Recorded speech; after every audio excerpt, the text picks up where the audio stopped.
Oke, anak-anak sekalian, Assalamualaikum warahmatullahi wabarakatuh. Waalaikumsalam warahmatullahi wabarakatuh. Alhamdulillahi rabbil alamin, wassalatu wassalamu ala ashrafil anbiya'i wal mursalin, nabiyyina Muhammadin wa ala alihi wa sahbihi ajma'in. Bagaimana kabar antum sekalian hari ini? Alhamdulillah ya, baik semua, sehat semua. Baik, sebelum Ustadz mulai pelajaran kita pada pagi hari ini, Ustadz minta antum untuk berdoa bersama.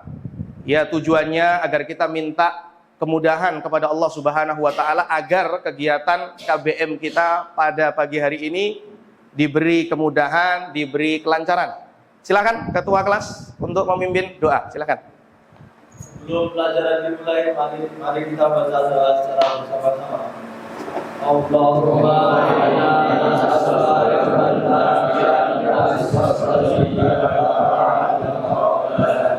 ya Allah, berikanlah kami ilmu yang bermanfaat, rezeki yang baik dan amalan yang diterima. Amin. Baik, alhamdulillah kita sudah berdoa, mudah-mudahan dengan doa ini Allah Subhanahu wa taala memberikan kepada kita semuanya ilmu yang bermanfaat. Baik, sebelum kita masuk ke materi kita pada pagi hari ini, Ustadz mau absen terlebih dahulu. Nanti yang Ustadz panggil namanya nanti bisa mengucapkan hadir. Oke. Yang pertama Abdullah Ibrahim, kemudian Abdurrahman, kemudian Ammar Mudzakkir, Ismat, Vino, Furqan, Ulil Albab, Rizki Mubarak, Affan, sakit, taib ya. Kemudian Fida, Zukhruf, Ziyad. Taib, alhamdulillah ya. Secara keseluruhan, secara umum antum hadir semuanya. Ada satu teman kita, saudara kita yang sakit pada hari ini, yaitu saudara siapa tadi? Affan. Ya, naam. Saudara Affan hari ini sakit, tidak bisa mengikuti pelajaran pada hari ini. Kita doakan semoga Allah Subhanahu wa taala mengangkat penyakitnya dan semoga sakit ini bisa menjadi penggugur dosa bagi saudara kita. Baik. Naam, anak-anak sekalian, sebelum kita masuk ke pendalaman materi kita pada hari ini, Ustadz minta antum semuanya untuk sama-sama membaca beberapa ayat suci Al-Quran agar kita mendapatkan rahmat dari Allah Subhanahu wa taala. Yang mana ayat yang akan kita baca pada hari ini ada kaitannya dengan materi kita pada hari ini. Ya, ada yang tahu materi kita pada hari ini apa? Ada yang tahu materi kita pada hari ini apa? Pernikahan dalam Islam. Baik, kita akan tampilkan ayat, nanti kita baca bareng-bareng ayat ini. Ini untuk pembiasaan kita sebelum memulai materi, kita baca terlebih dahulu beberapa ayat yang ada kaitannya dengan materi kita pada hari ini. Baik. Kita baca bersama-sama ayat. Ya. Sudah tampil belum? Oke. Nah, kita mulai dari ta'awudz terlebih dahulu. Bisa dimulai 1, 2, 3. A'udzu billahi minasy syaithanir rajim. Bismillahirrahmanirrahim. Wa min ayatihi an khalaqakum min anfusikum azwajan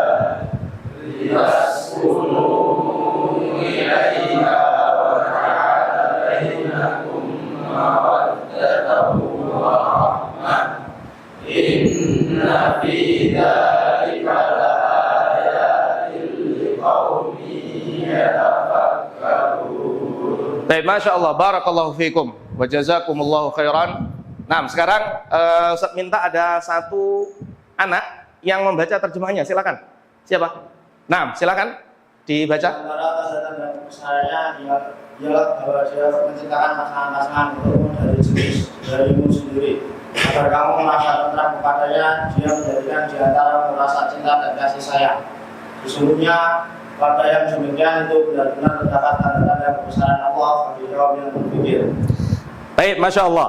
Ya, barakallahu fiikum. Baik, anak-anak sekalian, materi kita pada pagi hari ini judulnya adalah pernikahan dalam Islam. Pernikahan dalam Islam. Ada yang masih ingat nggak? Dulu atau di bab keempat itu materinya tentang apa? Tentang apa? Taib, naam, betul. Tentang peradilan Islam. Kira-kira, ya Ustaz tanya, sekarang apa sih hubungannya antara bab pernikahan sama peradilan dalam Islam? Ada yang jawab? Karena orang yang menikah kadang juga ada Islamnya, makanya Betul sekali, Masya Allah. Jawaban yang luar biasa. Jawaban yang sangat luar biasa dari Mas Abdurrahman. Ya, jadi hubungan antara bab nikah sama bab sebelumnya, yaitu peradilan Islam, adalah karena memang ketika seorang melangsungkan pernikahan atau membina rumah tangga itu tidak semuanya mulus. Ada masalah-masalah. Bahkan tidak jarang permasalahan ini mengakibatkan perpisahan, perceraian. Baik dari pihak laki-laki yang minta cerai atau mencerai, atau dari pihak perempuan yang minta untuk dipegat. Atau demikian juga terkadang ada rebutan harta gono gini atau rebutan hak asuh anak. Maka butuh yang namanya peradilan Islam, sehingga seorang laki-laki dan seorang perempuan sebelum melangsungkan akad pernikahan ini sudah ngerti nanti kalau seandainya terjadi perceraian, ya naudzubillah ya, terjadi perceraian, terjadi perpisahan, maka mereka harus mendatangi pengadilan agar ya mereka konsultasi, nanti mereka yang memutuskan agar tidak ada pihak-pihak yang merasa terzalimi. Oke, anak-anak sekalian, di sini Ustadz mau membacakan tujuan pembelajaran kita pada hari ini. Yang pertama adalah melalui kegiatan Problem Based Learning atau PBL, peserta didik mampu menganalisis ketentuan perkawinan termasuk pengertian hukum, rukun, dan syarat dalam hukum Islam dan perundang-undangan. Kemudian yang kedua, peserta didik dapat menganalisis isu kontemporer pernikahan Islam seperti pernikahan dini ya, melalui pengamatan video ataupun nanti melalui diskusi kelompok insya Allah. Baik, ini terkait dengan tujuan pembelajaran kita pada hari ini. Oke, sebelum kita lanjut ke pendalaman materi kita, pemaparan materi kita, kira-kira apa yang ada di benak antum ketika mendengar kata nikah? Semuanya pengen nikah ya? Semuanya pengen nikah, Masya Allah. Cita-cita antum semuanya ya. Ada yang setelah lulus mau nikah? Ada? Siapa yang setelah lulus mau nikah? Gak apa-apa. Tidak apa-apa. Setelah lulus mau nikah, ya nggak masalah ya. Tapi usahakan kejar cita-cita antum dulu, ya toh? Kejar cita-cita antum dulu, bekali dengan ilmu, mentalnya, perekonomian ini perlu dibekali, ya. Dikuatkan kan gitu, dikuatkan. Karena pernikahan itu bukan cuma nyari enak etok, bukan cuma nyari enak etok. Nah, baik. Apa yang ada di benak antum ketika mendengar kata nikah? Siapa yang jawab ini? Naam, Mas Ulil. Pembuktian dari seseorang yang mengaku laki-laki. Masya Allah, luar biasa. Pembuktian dari seseorang yang mengaku laki-laki, ya betul. Jadi laki-laki orang bernyatroni rumahnya siapa? Si perempuan saja ngajak keluar. Padahal belum ada hubungan yang sah. Pembuktiannya dengan apa? Datangi walinya, Pak, saya mau ngelamar anaknya panjenengan. Masya Allah, ini luar biasa. Ini laki-laki seperti ini, laki-laki. Ada yang lain nggak? Ada yang lain? Ada yang lain nggak? Siapa? Yang jawab yang lain? Apa yang antum pikirkan? Tidak. Oke, sekarang saya mau tanya. Mas siapa? Kholis. Naufal. Nah, silakan. Untuk menyempurnakan agama, luar biasa. Luar biasa, jawaban yang sangat-sangat cerdas. Naam. Baik. Ustaz pengen tanya, apa yang dibutuhkan oleh seorang laki-laki dan seorang perempuan sebelum melanjutkan ke jenjang pernikahan? Kira-kira apa yang dibutuhkan, ikhwah? Ilmu. Ini yang paling penting. Jadi yang namanya menikah itu butuh ilmu. Kalau kita menikah tapi nggak dua ilmu nih, tidak dibekali ilmu, ya khawatir nanti akan terjadi permasalahan-permasalahan, artinya belum dewasa. Makanya butuh yang namanya ilmu. Maka kata Imam Bukhari apa? Al-ilmu qablal qawli wal amal. Ilmu itu sebelum berucap dan beramal. Makanya penting bagi kita sebelum melangsungkan pernikahan untuk membekali diri kita dengan ilmu. Dan semuanya antum insya Allah ya berkeinginan untuk menikah. Kira-kira menikah itu hukumnya apa sih? Menikah hukumnya apa? Hah? Tergantung. Nah, tergantung apa? Tergantung kondisi seseorang. Baik, ya, para ulama menjelaskan nikah itu ada yang hukumnya wajib, ada yang wajib bagi seseorang, ada yang hukumnya sunnah, ada yang makruh, bahkan juga ada yang haram. Nah, nanti insya Allah akan Ustadz tampilkan penjelasannya. Baik, sekarang anak-anak sekalian, kita akan masuk ke materi kita pada pagi hari ini. Ustadz akan tampilkan slide PPT untuk bab 5.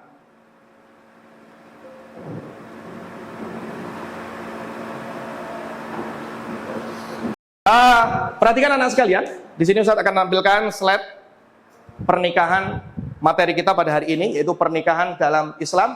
Insya Allah nanti di sini akan dibahas secara ringkas terkait dengan pengertian, kemudian dalil-dalilnya, kemudian hukumnya, rukunnya, hikmah pernikahan dan seterusnya. Oke, langsung saja kita masuk ke pengertian Islam, pengertian nikah.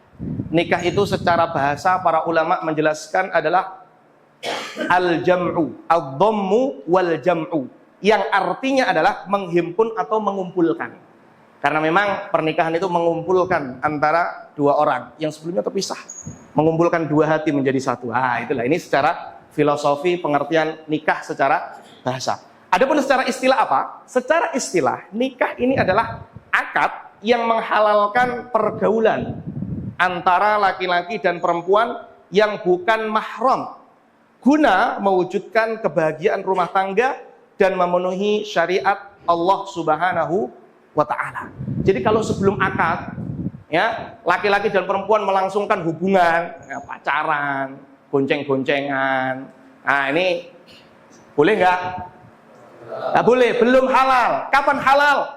Setelah menikah. Setelah akad nikah halal. Antum mau gonceng-goncengan, antum mau pegang-pegangan, ya, halal setelah menikah. Makanya kalau ingin menghalalkan seseorang maka dengan akad nikah tadi. Jadi bukti apa tadi? Lah, bukti seorang yang mengaku laki-laki. Ya, itu. Kalau mengaku laki-laki halalkan. Ya. Oke. Kemudian dalil perintah untuk menikah di dalam Al-Quran. Tadi ayat yang sudah kita baca di surah Ar-Rum ayat 21. Di antara tanda-tanda kebesarannya ialah dia menciptakan pasangan-pasangan untukmu dari jenismu sendiri agar kamu cenderung dan merasa tentram kepadanya, dan dia menjadikan di antara kamu rasa kasih dan sayang. Ini di antara ya perintah Allah Subhanahu wa taala di dalam Al-Qur'an yang mensyariatkan pernikahan. Nah, adapun dalam hadis Nabi SAW bersabda dalam hadis riwayat Bukhari Muslim, ya ma'syarasy syabab man istata'a minkumul ba'ata falyatazawwaj. Wahai para pemuda, barang siapa di antara kalian yang mampu secara fisik, mampu secara finansial, maka menikahlah. Ini perintah dari Nabi SAW. Oke, selanjutnya rukun nikah. Jadi nikah itu ada rukunnya anak-anak sekalian.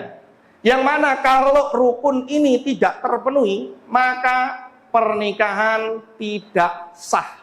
Maka pernikahan tidak sah. Maka ini harus benar-benar diperhatikan. Pertama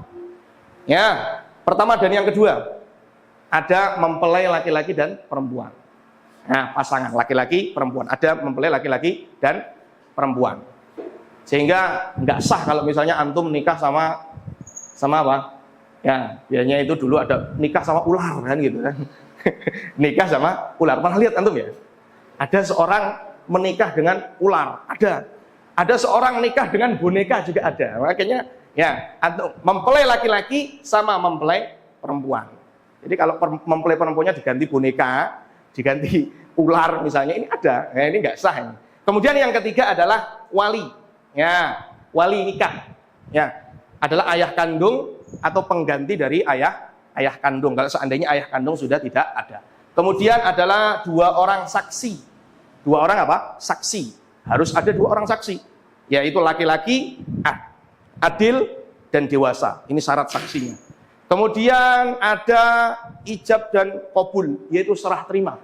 Saya nikahkan kamu dan kawinkan dengan fulanah binti fulan dengan mas kawin sekian. Saya terima nikahnya fulanah binti fulan. Ini namanya apa? Ijab qabul. Harus ada ini. Ya, harus ada ijab qabul. Ini rukun nikah anak-anak sekalian. Jadi kalau tidak ada rukun ini, hilang salah satu rukunnya, maka pernikahan jadi tidak sah. Maka harus diperhatikan. Kemudian syarat menikah beragama Islam bukan mahram. Bukan apa? Mahram. Tidak ada hubungan darah atau persusuan yang melarang nikah. Sehingga, saya punya adik perempuan cantik. Eman-eman kalau dinikahi orang, saya nikahi aja. Nggak boleh. Adik perempuanmu. Ya, saya punya bibik cantik, masih seumuran dengan saya. Kalau dinikahi orang eman-eman, mending saya nikahi. Nggak boleh. Kenapa? Karena masih ada hubungan darah atau mahram. Kemudian sama-sama ridho, tidak ada paksaan. Ya, kemudian tidak dalam keadaan ihram, ya haji atau umrah. Kemudian yang terakhir bagi perempuan tidak dalam masa iddah. Masa iddah itu adalah ketika seorang setelah dicerai, ya itu ada masa iddah. Atau seorang ditinggal mati atau ditinggal meninggal oleh suaminya, itu ada masa iddah. Di masa iddah ini tidak boleh si perempuan ini melangsungkan akad nikah dengan laki-laki lain. Ini diantara syarat menikah. Hukum menikah, ya tadi ya, sudah kita singgung di awal tadi, bahwasanya menikah itu hukumnya bermacam-macam. Ya, ada yang wajib. Kapan itu? Bagi yang sudah mampu dan khawatir akan jatuh ke dalam perbuatan zina jika tidak menikah. Wonge mampu, punya harta secara finansial ya, dan dia khawatir terjerumus ke dalam nikah, ini wajib baginya untuk menikah, segera menikah. Ya. Kemudian yang kedua adalah sunnah. Bagi yang sudah mampu secara fisik atau materi dan punya keinginan namun masih bisa menahan hawa nafsunya, masih bisa menahan, ya masih mampu secara fisik, materi, mampu, punya keinginan untuk menikah, tapi dia masih bisa menahan hawa nafsunya, maka ini sunnah untuknya. Kemudian yang ketiga adalah mubah, dan ini merupakan hukum dasar, ya asalnya nikah itu hukumnya mubah. Ya.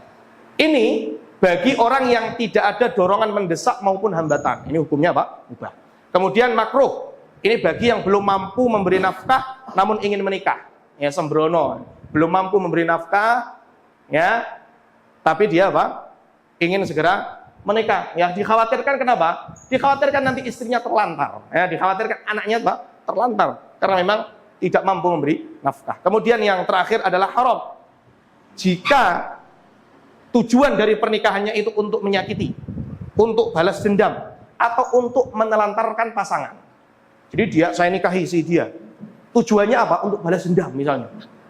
Atau tujuannya untuk menyakiti, atau tujuannya untuk menelantarkan, maka ini haram baginya untuk menikah. Nah, ini hukum terkait dengan pernikahan. Jadi tergantung dari kondisi setiap orang. Ada kalanya orang itu wajib, ada kalanya orang itu sunnah, ada kalanya orang itu haram untuk menikah. Yang terakhir adalah hikmah menikah. Apa saja hikmah dari menikah? Kita sebutkan. Yang pertama adalah melaksanakan perintah Allah Subhanahu wa Ta'ala. Allah memerintahkan kita, Rasulnya juga memerintahkan kita untuk menikah. Nah, kemudian yang kedua adalah menjaga kehormatan. Ya, menjaga apa? Kehormatan. Dengan menikah, ya pandangannya jadi terjaga karena sudah punya istri, ya tak? Dengan menikah kemaluannya juga terjaga, ya terjauh, terhindar dari perbuatan zina. Ini menjaga kehormatan. Kemudian yang ketiga, ini sebagai ladang ibadah. Ya, ini sebagai ladang ibadah. Seorang istri berbakti kepada suaminya, ini ibadah. Demikian juga seorang suami memberi nafkah untuk istrinya, ini juga ibadah. Bahkan disebutkan dalam hadis, satu suapan yang engkau suapkan pada istrimu, ini bernilai ibadah. Bayangkan. Makanya ya pernikahan itu ibadah terlama. Ya, ibadah apa? Terlama, luar biasa. Nah, kemudian Yang berikutnya, hikmahnya adalah untuk melestarikan keturunan. Karena dengan menikah, ini akan menghasilkan generasi-generasi yang soleh dan solihah. Untuk meneruskan generasi antum. Ya, untuk meneruskan perjuangan antum nanti. Ya. Kemudian, yang terakhir, dengan menikah, ini akan mendatangkan ketenangan jiwa. Seperti di ayat yang tadi kita baca, bahwasanya nikah itu litas kunu ilaiha. Kita itu tentram. Ya, tentram kalau punya istri, ketika ada permasalahan pulang sama istri, ngomong sama istri, disemangati sama istri, dibantu untuk menyelesaikan masalah. Masya Allah, luar biasa. Nah, luar biasa. Inilah ikhwas sekalian, anak-anak sekalian, terkait dengan hikmah pernikahan. Nah, kita sudah sampaikan pengertian nikah, kemudian dalil pensyariatannya, kemudian hukum pernikahan, kemudian rukun, syarat, dan hikmahnya. Kira-kira antum paham tidak dengan penjelasan Ustadz hari ini? Insya Allah paham ya. Nah, baik. Sekarang kita buka tanya jawab. Kira-kira ada hal yang perlu ditanyakan terkait dengan materi kita pada hari ini? Silakan, tafadhol. Naam, Mas siapa? Amar Muzakir. Naam, silakan, Mas Amar. Bagaimana jika seorang wanita tidak memiliki wali? Siapa yang akan menjadi wali? Baik, ya. Ada kalanya seorang wanita itu tidak memiliki wali, dalam artian ayah mungkin, ya, atau mungkin pamannya juga tidak ada, atau kakeknya juga sudah tidak ada, atau artinya dia tinggal satu-satunya, mungkin nggak mungkin, ya. Maka dalam kasus seperti ini, dalam kondisi seperti ini, yang menjadi wali nikahnya adalah hakim. Al-hakimu waliyun man la waliyalah. Seorang hakim ya adalah wali bagi orang-orang yang tidak memiliki wali. Jadi dalam kondisi ini, dan ini sangat mungkin terjadi. Ini sangat mungkin terjadi, khususnya di daerah-daerah yang mungkin terdampak bencana ya. Mungkin orang tuanya meninggal, keluarganya semuanya meninggal, dia tinggal sebatang kara dan dia ingin menikah. Siapa yang menikahkan? Adalah hakim di sini. Ya, hakim di sini yang menikahkan. Nah, pertanyaan yang luar biasa. Nah, ada yang pertanyaan lain? Nah, Mas Iqbal, silakan Mas Iqbal. Bagaimana proses ijab kabul jika mempelai laki-laki tunawicara dalam bulan puasa? Nah, Masya Allah, ini pertanyaan bagus ini. Ya, karena menikah itu bukan hanya untuk orang yang normal seperti antum, Masya Allah, normal semuanya. Ya, bagaimana dengan saudara-saudara kita yang tunawicara alias bisu? Karena kan terkendala dalam proses ijab kabulnya. Maka ya, bagi teman-teman yang bisu tunawicara, maka proses ijab kabulnya bisa dengan 3 cara. Pertama dengan isyarat ya. Dengan apa? Isyarat. Yang mana isyarat ini menunjukkan bahwasanya ya dia melakukan proses apa? Kabul. Saya terima nikahnya dengan apa? Bahasa isyarat. Atau kalau seandainya dia tidak bisa bahasa isyarat dengan tulisan ya. Atau kalau misalnya dia nggak bisa nulis, dia nggak bisa bahasa isyarat, maka bisa diwakilkan kepada yang lainnya. Jadi lainnya yang nanti mewakilkannya. Nah, ini terkait proses ijab kabul dari saudara-saudara kita yang tunawicara alias bisu. Mereka juga punya hak untuk menikah. Nah, makanya para ulama menjelaskan terkait hal tersebut. Nah, baik. Ada lain? Pertanyaan terakhir mungkin? Nah, silakan. Di antara menikah adalah saksi. Baik. Ya, di antara ya rukun nikah, ya di antaranya adalah adanya wali ya. Yang mana wali ini harus 2 saksi, di antara syaratnya laki-laki dan adil. Laki-laki jelas, laki-laki ya. Apa yang dimaksud dengan adil? Para ulama menjelaskan yang dimaksud dengan adil di sini, adalah orang ini terkenal baik di tengah-tengah masyarakat. Dia jauh dari dosa-dosa besar. Ini yang disebut dengan adil. Jadi orangnya baik, ya, rajin sholat, rajin jamaah, dan tidak diketahui dia melakukan dosa-dosa besar seperti minum khamr, berzina, membunuh misalnya. Ini dosa-dosa besar. Tidak dikenal seperti itu. Dia dikenal dengan orang yang baik, taat beribadah, dan tidak diketahui dia melakukan dosa besar. Baik, Masya Allah ya, luar biasa pertanyaan dari antum semuanya, anak apresiasi, yang ucapkan barakallahu fikum, jazakumullahu khairan. Oke, sekarang anak-anak, untuk menguatkan pemahaman antum, ya Ustadz akan tampilkan video akad nikah. Nanti tolong dianalisis video ini. Kira-kira proses akad nikah di video ini sah atau tidak? Ya, kira-kira proses akad nikah di video ini sah atau tidak? Oke, Ustadz akan tampilkan.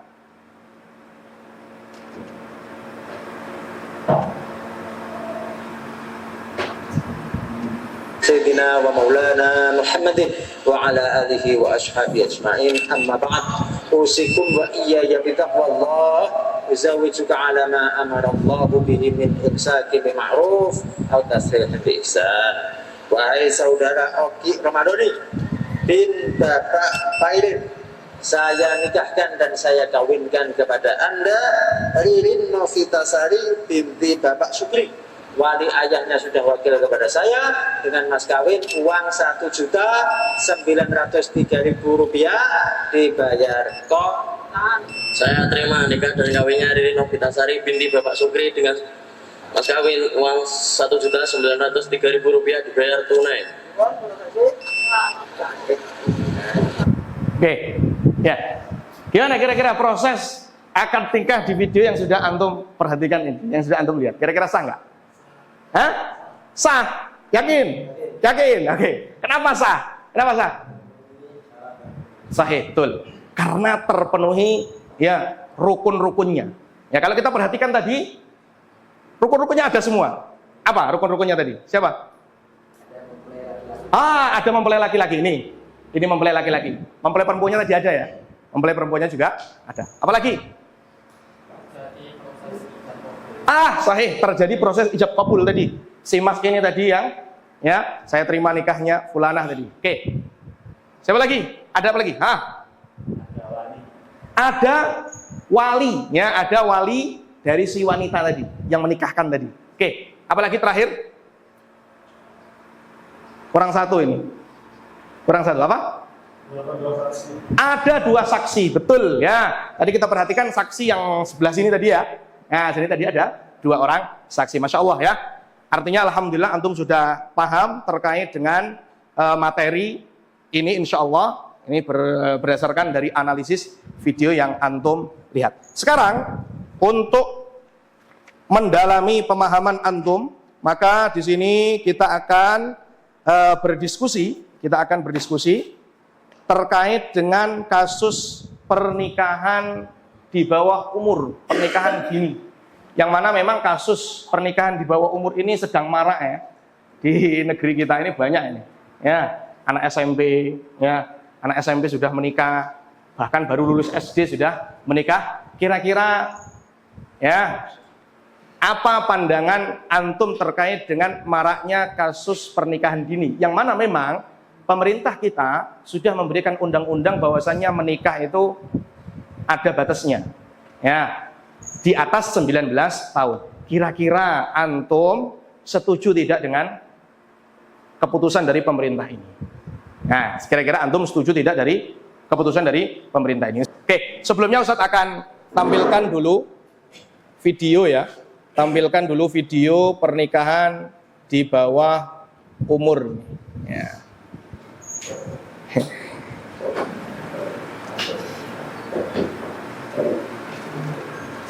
Pernikahan dini masih menjadi fenomena memprihatinkan yang terjadi di Kabupaten Bojonegoro.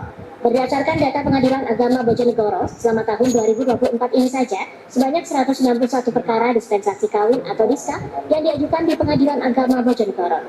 Mirisnya, permohonan diska didasari berbagai macam faktor, mulai dari menghindari zina, sudah dalam keadaan hamil di luar nikah, dan faktor ekonomi. Adapun rata-rata anak yang mengajukan dispensasi kawin dari latar belakang pendidikan mulai dari SD maupun SMP sederajat. Panitera Pengadilan Agama Bojonegoro, Solikin Jamik mengatakan, hingga bulan ini tercatat ada sebanyak 191 dispensasi kawin yang diajukan. 147 orang tua takut anaknya melampaui batas melakukan perbuatan zina, kemudian 29 mengajukan diska lantaran hamil di luar nikah. 7 perkara karena dampak pergaulan bebas, serta 8 lainnya faktor budaya dan pendidikan rendah. Pengadilan Agama Bojonegoro mengabulkan permohonan dispensasi kawin atas dasar mempertimbangkan asas kemanfaatan yang lebih besar. Oke, nah ini terkait dengan banyaknya ya kasus pernikahan di bawah umur. Ini kasus di Bojonegoro, ini tempatnya Mas Ulil, Bojonegoro. Oke. Ustaz akan bagikan LKPD yang nanti berisi terkait dengan kasus pernikahan di bawah umur atau pernikahan dini. Nanti Ustaz minta dari 3 kelompok ini ada yang pro pemerintah, ada yang tidak pro pemerintah, dan ada yang tengah-tengah ya, tidak pro dan tidak kontra kan gitu, memberikan solusi yang terbaik. Oke, ini untuk kelompok 1 ya silakan. Kemudian untuk kelompok 2, ini kelompok 3, ini untuk kelompok 2. Sekarang silakan Ustadz kasih waktu untuk berdiskusi. Silakan antum berdiskusi. Nanti setelah diskusi, Ustadz minta ada perwakilan dari setiap kelompok untuk menyampaikan hasil diskusinya. Ya, silakan. Oke. Buat ini aja. Ya.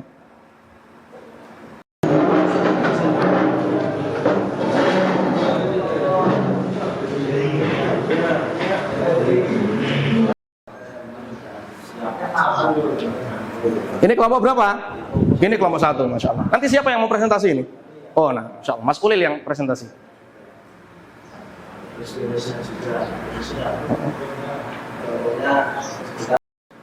Ini yang pro pemerintah ini. Oh, Masya Allah. Ya, pro pemerintah ini. Taat aturan pemerintah berarti. Masya Allah, taat aturan pemerintah. Ya, Masya Allah. Ini Mas Zukhruf, Masya Allah. Ya, Mas Zukhruf.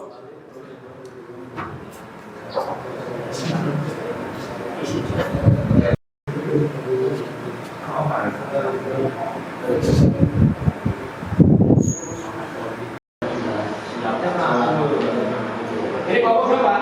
Ini kelompok 1. Nanti siapa yang mau presentasi? Oh, Mas Ulil.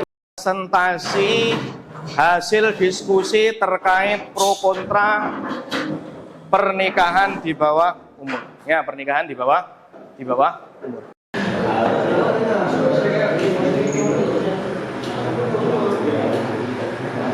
Kalau misalnya nanti ada hal yang butuh ditanyakan, silakan ditanyakan. Ya. Kelompok berapa ini? Oke, sekarang ya tadi antum sudah lihat video maraknya kasus pernikahan di bawah umur, dan antum juga tadi sudah berdiskusi dengan teman-teman antum terkait dengan kasus pernikahan di bawah umur, ya pro dan kontra ini. Ya, sekarang saya minta antum untuk mempresentasikan hasil dari diskusi antum. Nah, silakan kelompok 1. Ya, silakan maju di depan, nggak apa-apa, di depan. Untuk menyampaikan, yang lainnya dengarkan. Ya. Baik, bismillah, assalamualaikum warahmatullahi wabarakatuh. Warahmatullahi wabarakatuh. Perkenalkan, saya dari perwakilan dari kelompok 1 hendak menyampaikan pendapat terkait pernikahan dini. Kami setuju dengan alasan mengapa pemerintah menetapkan undang-undang pembatasan umur dalam hal pernikahan, yakni minimal 19 tahun. Karena tentu saja pemerintah itu memiliki banyak sekali pertimbangan. Yang pertama mungkin menurut kami ya, secara kesehatan reproduksi.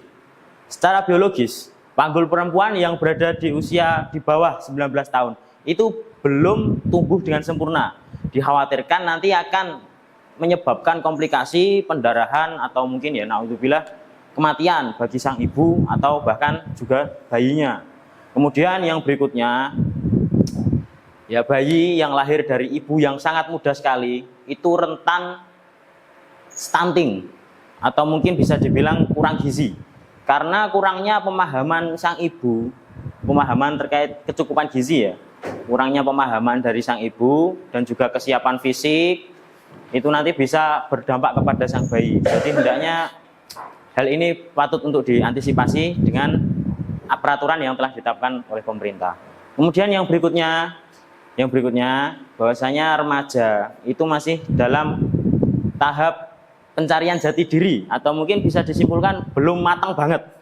Padahal dalam menikah itu butuh mental yang sudah sangat matang sekali untuk menghadapi konflik rumah tangga dan lain sebagainya. Kemudian yang mungkin terakhir dari kami adalah ketika remaja ini mungkin tadi ya, pernikahan dini tadi, ini tentu akan memaksa seorang anak muda itu untuk putus sekolah atau berhenti dari sekolah. Dan hal ini tentu akan mengganggu untuk mendapatkan pekerjaan yang layak, terus keberlangsungan finansial. Jadi hal ini hanya akan memperpanjang rantai kemiskinan. Ya mungkin cukup sekian dari kami kelompok 1. Syukran. Assalamualaikum warahmatullahi wabarakatuh. Waalaikumsalam warahmatullahi wabarakatuh. Ya, terima kasih. Ya, penyampaian presentasi dari kelompok 1 luar biasa. Ya, penyampaian dari kelompok 1 tadi menyampaikan terkait alasan-alasan untuk mendukung program dari pemerintah. Silakan untuk kelompok 2. Silakan untuk kelompok 2, silakan.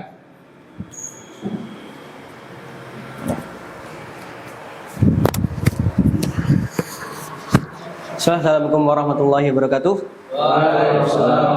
Kami dari kelompok 2 tidak sependapat dengan apa yang diutarakan oleh kelompok 1 dengan beberapa alasan. Yang pertama adalah bahwa kedewasaan itu tidak diukur dengan usia.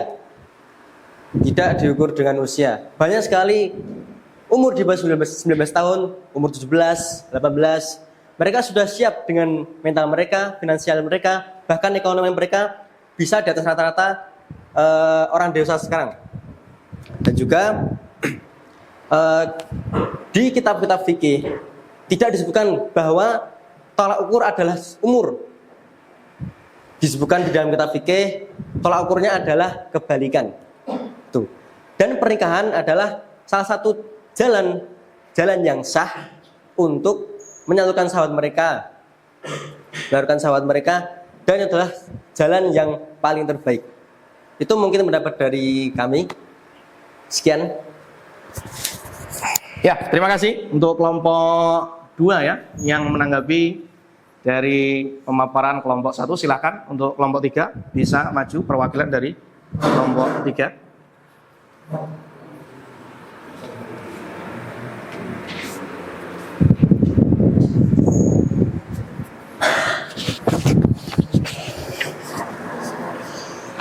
Ya, kami dari kelompok 3 ingin menyampaikan hasil dari diskusi kami.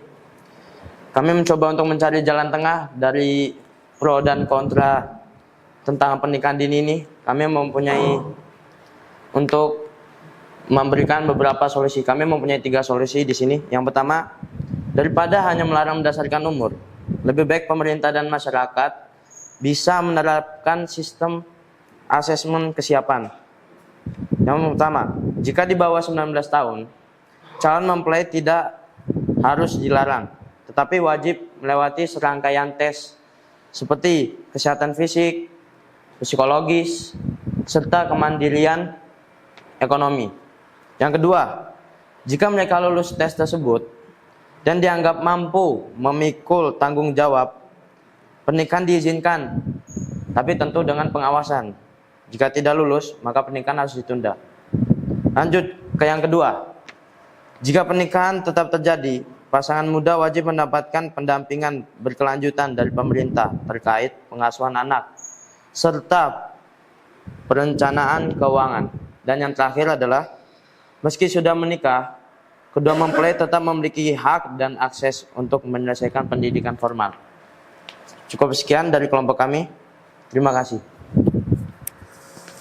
Baik, ya, kita ucapkan barakallahu fikum, jazakumullah khairan kepada antum semuanya yang hari ini berdiskusi dan cukup luar biasa ya hasil dari diskusi antum antara kelompok yang pro, ya kelompok yang tidak pro, bahkan kelompok 3 juga memberikan solusi-solusi untuk pemerintah terkait dengan aturan ya pernikahan di bawah umur ini atau larangan pernikahan di bawah umur ini. Baik, alhamdulillah ikhwas sekalian.